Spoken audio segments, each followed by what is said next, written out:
Hello and welcome to the Grand Line Review, your source for everything One Piece. So recently I did a list featuring my top 5 least favorite characters in the entire series, and to the shock and chagrin of many, that list included a certain Sabo. Now while I did briefly state my reasoning as to why he made an appearance on such a list, many of you demanded the full story behind my thoughts, like a lot of you. So here we are. Today I am going to comprehensively explain the full breadth of my feelings regarding Sabo. And no, for the most part, they are not positive. But before we begin, I have to make this incredibly clear because apparently last time I didn't say this enough, that or people just didn't listen. But just because I don't necessarily like Sabo does not mean that I am judging you as a viewer personally if you do. I know a huge amount of people love Sabo, and he's many people's favorite character, and that is great. I'm not here to complain about his popularity, and it is not my place to judge anyone for their personal preferences, nor would I ever want to. However, as this is the internet, it is apparently your place to judge my personal preferences, so go ahead, just be civil about it. And please do not be a stupid fanboy who just reads the title and then mercilessly holds down the shift key and then types furiously as if I just made a video essay on why nobody will ever love them. But that's enough of that, let's get into this Sabo business. Why do I consider him one of my top 5 least favorite characters? Well, it's a combination of his prominence in the story, alongside how he was reintroduced, the impact he had on events before that, and what general purpose he serves. So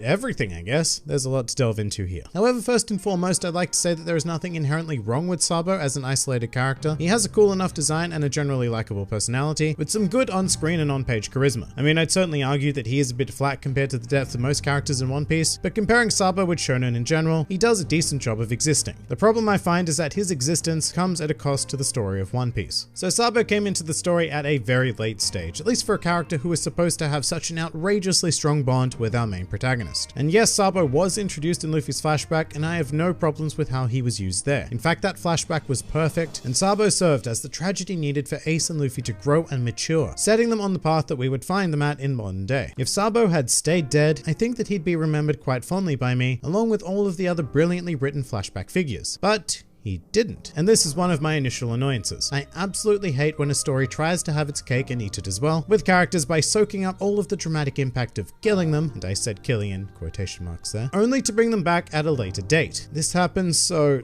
often in media in general, and it's frustrating to me because it completely ruins the impacts of their death in the first place, and makes the drama that was generated by it entirely pointless in retrospect. And One Piece specifically is guilty of doing this in other portions of the story as well, with at least one much worse offender than Sabo actually during the Alabasta arc with Pell. But to give the Sabo thing some comparison, imagine if during the next arc after Wano, Belle Mare just showed up out of nowhere, having survived her encounter with Arlong, and reintroduced herself to Nami as, I don't know, a high-ranking member of the Marines. This storytelling decision would have horrific ramifications on Nami's flashback in retrospect, and quite possibly ruin the character of Belle Mare altogether, because the thing that really defines her in One Piece was her heartfelt sacrifice. And this goes for any character whose death has been played as a major impact on our main cast. So instead of Belle Mare coming back, imagine Tom, Dr. Hiruluk, or Nico Olvia just casually doing the same thing and strolling into the story after the very act of their deaths had impacted everything. Their reintroduction into the series would cause more harm than good, and that is exactly what happened with Sabo, at least for me. His supposed death was your classic One Piece tragedy, and his will was seemingly inherited by his brothers. And not only them, but Dragon as well, who encountered a young Sabo and solidified his ideals in regards to overthrowing the nobility of the world as a result of seeing Sabo's pain. And Sabo being alive just makes all of that look not pointless, but much less powerful in retrospect. However, that is just the tip of the iceberg when it comes to the damage he's caused in my mind, because Sabo being alive didn't just ruin his own death, but arguably the most impactful death in the series being Ace. Whatever your feelings are in regards to Ace, this is probably one of the most monumental and iconic moments in all of One Piece. Oda had made the decision to kill Luffy's brother, forcing him to endure heavy loss for the first time that we as an audience had experienced with him anyway, and it was a new side to Luffy, and dealing with Ace's death was one of his greatest trials, after which he became so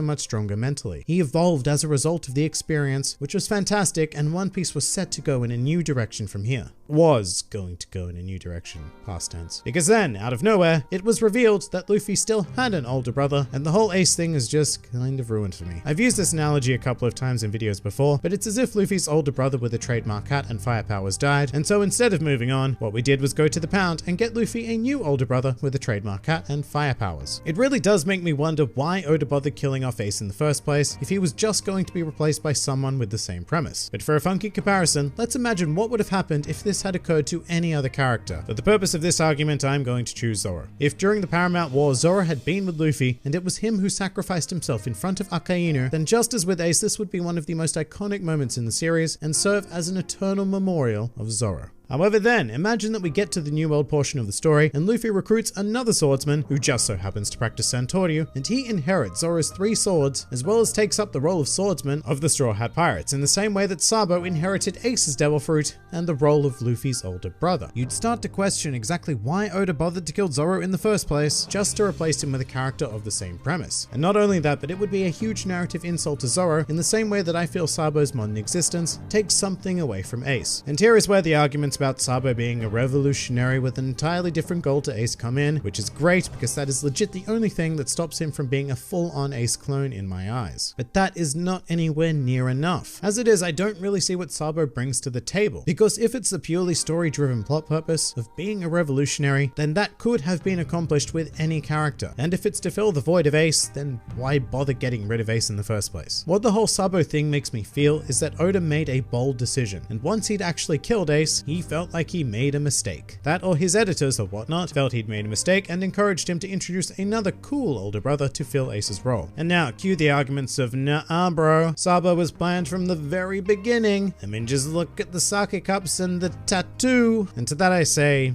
the sake cups proved nothing, because sure, at this late stage Oda clearly had Sabo planned for the eventual Ace Luffy flashback, but that does not mean that he was planning on bringing him into the modern day. And as for the tattoo, sure, it could mean that Oda always had Sabo in mind, or it could have been just a cool tattoo design that became something much more meaningful 10 years down the line when Oda all of a sudden had a brilliant idea of how to incorporate it. Stuff like that happens in long-running series all the time, and it's entirely possible that Sabo was even named Sabo so that he could match the S on Ace's tattoo and not the other way around. But the biggest thing that makes me think that Sabo was not originally planned to be reintroduced is the clunky way in which he was inserted into the story and the actual plot holes caused by his continued existence in the series. A series that has worked so hard for 2 decades now to ensure a tight story and solid world. And first up, let's talk amnesia. This is one of the worst devices to use in any form of story because it's generally used as a lazy solution to a problem, which is exactly what the Sabo situation is. Oda needed an explanation as to why Sabo had not made his presence known to either Luffy or Ace, and there was pretty much only one option: amnesia. Very convenient. And this is not where the plot holes begin, but it's such a lazy writing device that it left a really bad taste in my mouth because Oda is usually so damn good at explaining away crazy things like this. But in this case, it felt like he'd written himself into a corner that was impossible to cleanly escape from. But even once you're out of that corner, Sabo just existing causes problems. And it's because of his role in the world as the chief of staff of the Revolutionary Army. Essentially, the number 2 man of the entire organization with a bounty of 602 million berries on his head. So with that in mind, Sabo has amnesia, yeah? Cool. That explains why he never recognized Luffy or Ace in newspapers, but that explanation does not work the other way around. How did Ace specifically never come across Sabo? He was a pirate for 3 years and rose to become a division commander on one of the largest and most infamous pirate crews in the world. Are you seriously going to try and tell me that in all of that time with those incredible connections, that Ace never stumbled across the bounty or even the name of one of the most infamous criminals in the world? And remember, Ace is not Luffy. He actually pays attention to the world around him, and there is no excuse whatsoever for Ace remaining ignorant about Sabo being alive when he's perfectly capable of stumbling upon minor bounties like Luffy's. And Ace isn't the only one either. Another problem arises when we consider Garp, who remember actually knew Sabo back in the Dawn Island days when he'd come to visit and terrorize the 3 of them. Now Garp has even less of an excuse for Ace than not knowing that Sabo was alive, because as an emissary of the world government, they would be tapped into the pulse of the Revolutionary Army more so than most individuals of the world. Now an explanation for this may be that Garp did know and simply did not want to tell Luffy or Ace about Sabo, but that doesn't really make any sense either, because he willingly told Luffy that his father was Monkey D. Dragon, the most wanted man in the world and leader of the Revolutionary Army. So what harm would telling him that Sabo is also a member of their organization do at that point? It's inconsistent.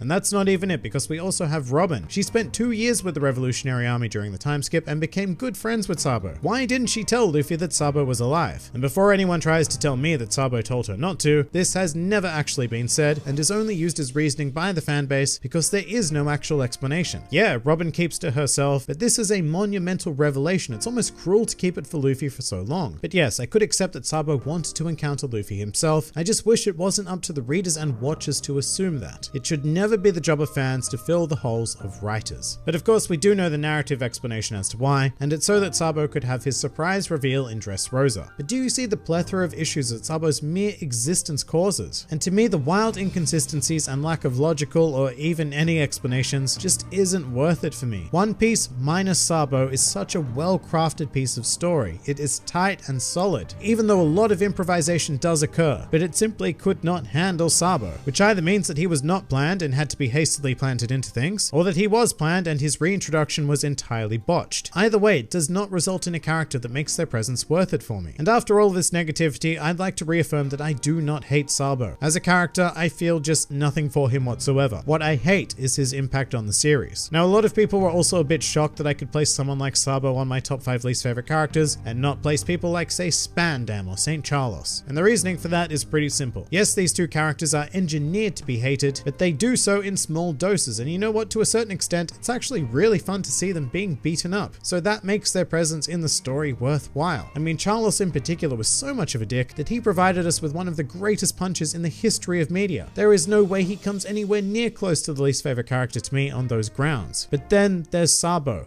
who is not a minor character like Spandam or Charlos. He is quite possibly one of the most important figures in the story today, and from my perspective, that position feels unearned. His basic premise is the same as Ace's. Older brother, funky hat, fire powers. He ruins the retrospective impact of his own death by being alive, he minimizes the impact of Ace's death, and he rips logical holes in the fabric of the series through a very poor explanation as to how he is alive and what he's been doing all of this time. And on top of all of that, there's just not much to his character. He's a classic cool shonen dude for the sake of being a classical shonen dude. And maybe this will change in time as his absurdly important role in the story evolves, but as it stands right now, Sabo is a giant vat of meh to me. And it doesn't matter how cool his design is, what he is just isn't worth it right now. And I have trouble figuring out what might make him worth it in the future. I mean, what is his role going to be going forward? Is he going to be captured by the world government? Is he going to die? Because if so, the parallels to Ace will only get stronger. However, at the same time, if he doesn't have that sort of high impact on the future of the story, then his character may as well not exist outside of Luffy's flashback. So to me, he's in a very lose-lose situation. But you know, knowing Oda, he could pull out something amazing. And I eagerly await the day when my opinion on Sabo has completely changed, knowing how he was used in the story, if that happens. And just to reiterate, to everyone who loves Sabo, good on you. I'm glad you take joy from this character, because the last thing I want would be a universally despised figure in such an important position in One Piece. Sabo is hugely popular, and he's here to stay. And I've long since come to terms with that. But it's more than likely the case that he will remain one of my least favorite characters in the series for every reason that I've mentioned here today.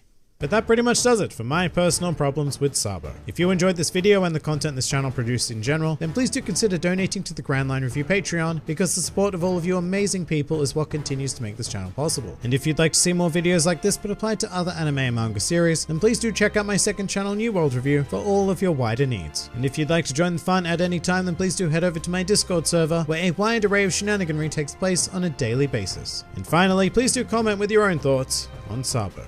This has been the Grand Line Review, and I'll see you next time.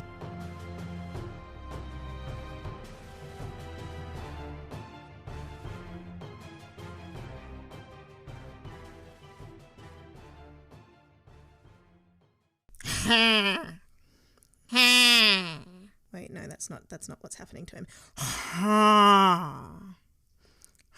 He has a face like mine. What? Play with my face.